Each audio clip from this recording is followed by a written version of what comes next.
Book number 15 of what I've read in the Great American Read is Foundation by Isaac Asimov, a three-book series from 1951 to 53.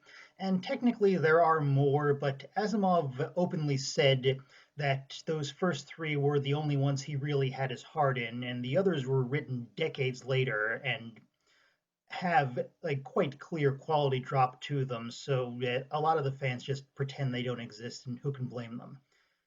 So Isaac Asimov was one of the most prolific writers in history, and his books can be found in almost every section of the Dewey Decimal System.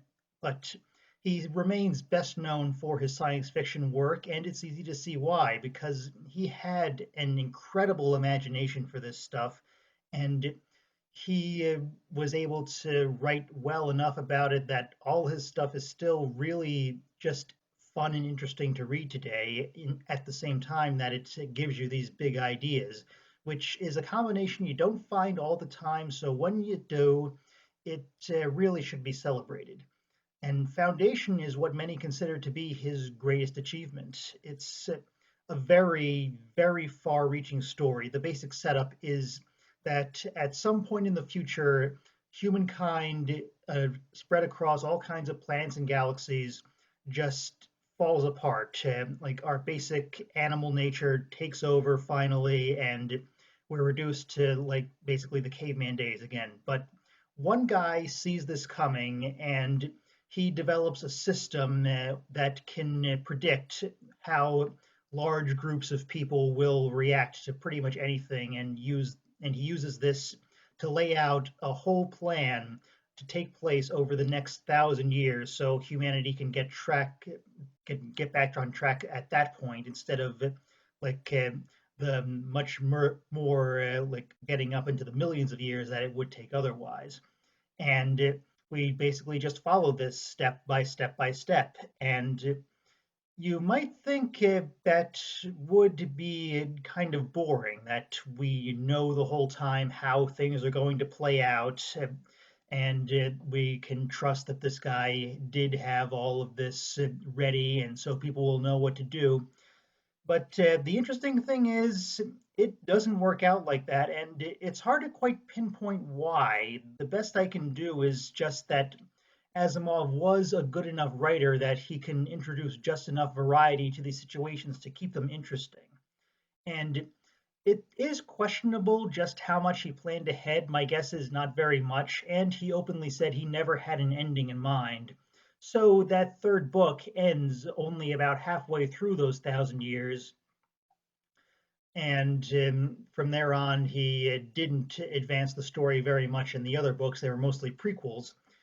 And I'm actually pretty fine with that because at the point it ends is pretty much the exact point that this would have probably started to get a little old.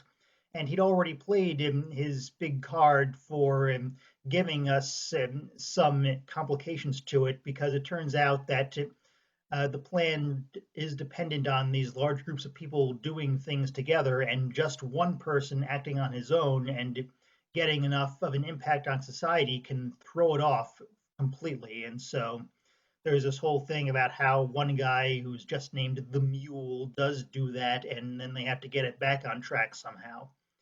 So that's pretty interesting as it happens, but it's all in the second book, and then you still have one whole other one that's just um, like getting back on what the plan really is the whole time again. And I also have to point out that um, we have had some things on this list, and probably some in the future, that because of how old the books are, they have this values dissonance, as TV Tropes calls it, about like things like gender roles and racial politics and things like that. But Foundation is remarkably free of that stuff. The one thing I can really point to is that there aren't that many female characters in it, which is especially weird in a book series with this big a scope to it, taking place over hundreds of years. But even with that, the female characters who do show up are all good, and they're just as well written and developed as the male characters, and you can care about them just as much, which is limited for all of them because the whole nature of the story means that we get one brief story with these people and then we're on to the next one. So, if anyone is bothered by that kind of thing, you might want to not spend too much time on this one, though I would at least recommend reading the first couple stories in it in case if something does catch at you, because it is a fantastic story while it lasts, even with its lack of an ending. And at the point where it ends, you can just imagine that the plan pretty much goes off without a hitch from that point on, and humanity does get back to where they were, and it's a happy ending for all, as much as one can be in the situation where everyone you've known since then is dead by the time this actually ends. But for any fans of big science fiction who are interested in ideas and how they can be implemented with scientific advancements, like really old school definition of the term, this is definitely one to check out if you haven't. It actually won a special one time Hugo Award for Best Series, and even though Asimov himself disagreed with that and he thought it should have gone to The Lord of the Rings, it's hard to argue with the people who did pick it because it's just one of the greats of the genre, and it hasn't aged a day, and I imagine it will continue to be just as good going on as far into the future as humanity gets. And maybe it'll even come true someday. Look at the way the world is going. So it can be an instruction manual for future generations if that comes to that. But regardless of why you read it, it's definitely one that deserves all the attention it has. Up next, an 18-year-old girl goes on a sleepover and ends up coming up with the birth of an entire genre with Frankenstein.